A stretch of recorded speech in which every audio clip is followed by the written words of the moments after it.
In the next 20, 30 minutes, we're going to start. So now it's a red carpet event. All right, enjoy the beauty of Africa and Haiti and Caribbean countries. Let's go, give it up, give it up. We strongly believe in the Mayor of Newark, what he has done for our community. And that's one of the reasons why the African and Caribbean community comes together to endorse our Mayor Ras Baraka for the re-election of 2018. Let's give it up for Mayor Ras J. Baraka. We started a movement here in this city, right? 4 years ago, there was a lot of discussion about Newark, and none of it was good. We came out of a serious recession, talk about the kind of highest crime and murder rate that was going on in the state and around the country. A lot of talk about development that was stagnated, halfway happening, not happening all the way. A city that was in financial ruin and disarray, $53 million structural deficit. All these problems were plaguing our city when I walked in the door.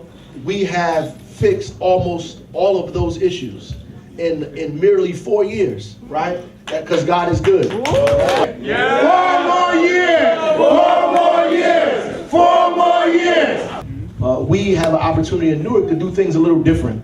And so a lot of times we follow social media, we follow the news, we follow the trends, and we see what's going on, and we lock ourselves into that, and we don't think anything else is possible or anything else is capable. Like the brother said, we have men's meetings every month that are packed with guys trying to buy real estate, trying to get abandoned property, trying to get vacant lots, trying to get contracts with the city. We do this monthly.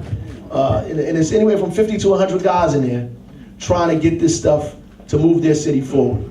I grew up in Newark. I was born and raised in this city, right? So I'm actually the first mayor in actually decades to be born and raised in the city, right? Gibson wasn't born and raised here. Sharp wasn't born and raised here. Hugh Adenizio wasn't born and raised here.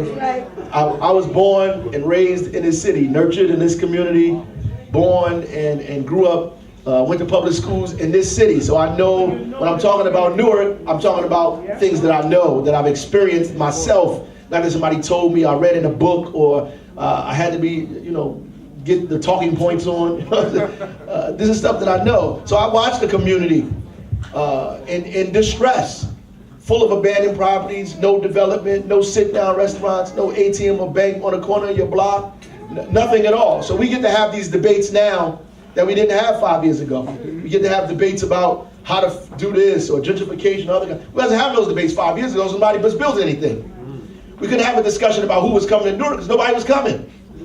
Right? We couldn't have a discussion about the reduction of crime because we wasn't reducing it the way we're reducing it now. All the things that are happening now, we're debating and struggling around, and so old problems give way to new problems, but I'm glad about the new problems because it means that we're making progress. If we wasn't making progress, then we wouldn't have any new discussions to have. We'd still be having the old discussions.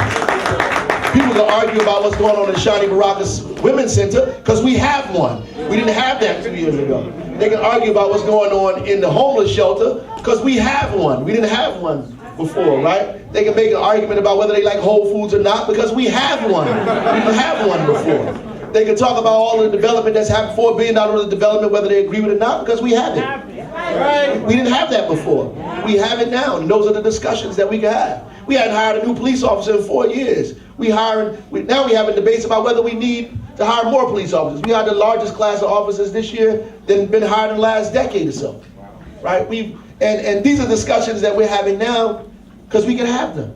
We're having a debate about whether the city should have their own street sweeping contract. Why? Because we took the street sweeping back. We didn't have those discussions before. We having a debate about whether we should have health insurance, whether it should be self-contained or not, because we took the health insurance away from those folks and brought it back into the city. We went to court about whether we should allow other people to clean the 70 buildings the city owns. And we won.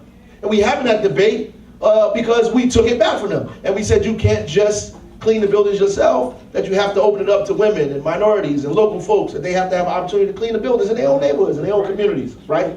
We having these discussions now, we weren't able to have them before.